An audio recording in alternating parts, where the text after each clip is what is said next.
In this video, we will explain how to change a high limit thermostat on your Winston 8000 Series Collectramatic Fryer. You will require the tools listed to complete this installation. Begin by unplugging the fryer from its power source.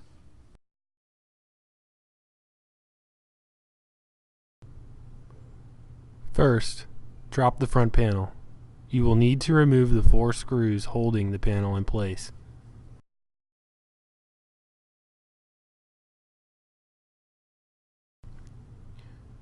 Ensure the front panel is secured on the lip of the fryer's frame. Next, remove the nuts securing the heater wires to the terminal of the heating element. It is important to hold the threaded tip of the heater with a pair of pliers so that the terminal is not damaged while the nut is being removed.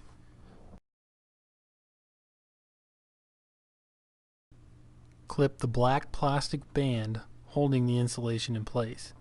Slip the wire tie securing the high limit wire off the black band.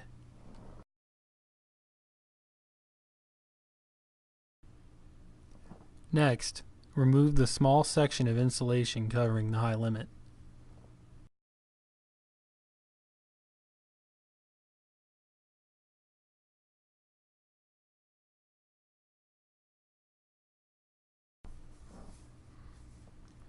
Begin the removal of the high limit bulb by detaching the bracket holding the bulb in place.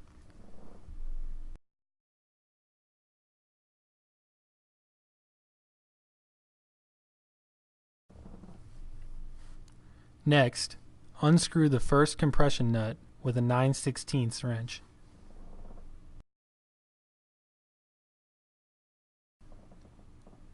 Complete the removal of the high limit bulb by removing the second hex nut with an 11/16 wrench. It may be necessary to hold the tip of the high limit bulb so that the nut will catch.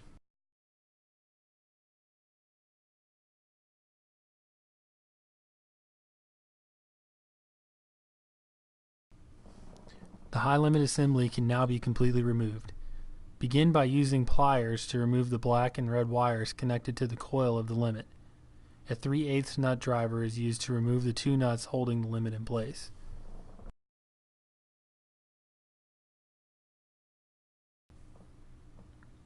Begin installation of the new high limit by securing the assembly to the front panel.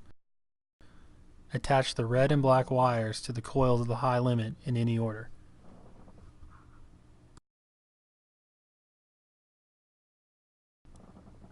Next, prepare the high limit bulb for installation.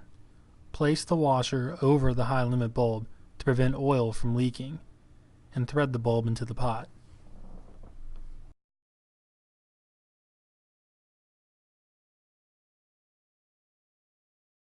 This bracket assembly will be used to hold the high limit temperature bulb in place and ensure it is not disturbed during the cooking process.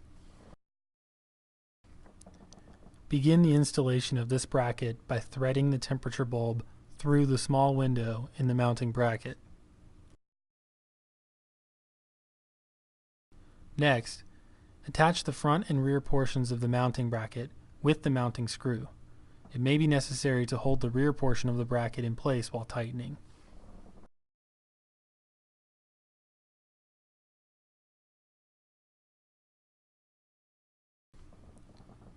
It is now time to tighten the hex nuts that hold the high limit in place. Begin by tightening the first hex nut with an 11/16 wrench.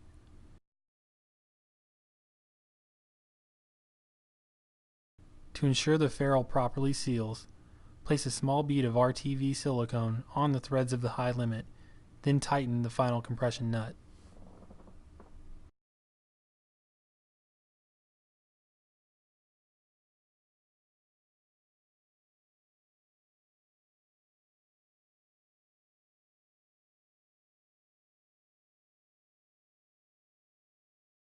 Replace the section of insulation that covers the high limit and install the new black band that holds the insulation in place.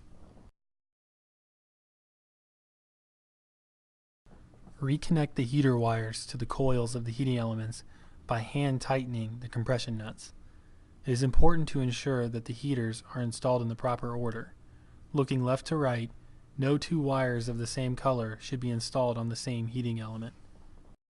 Completely secure the compression nuts to the element coils by using a 3/8 nut driver. It is very important to hold the threaded portion of the element in place and to not over-tighten the compression nut so that the tip of the element is not broken off while the nut is secured. Finally, tighten the 4 screws securing the front panel to the fryer's frame.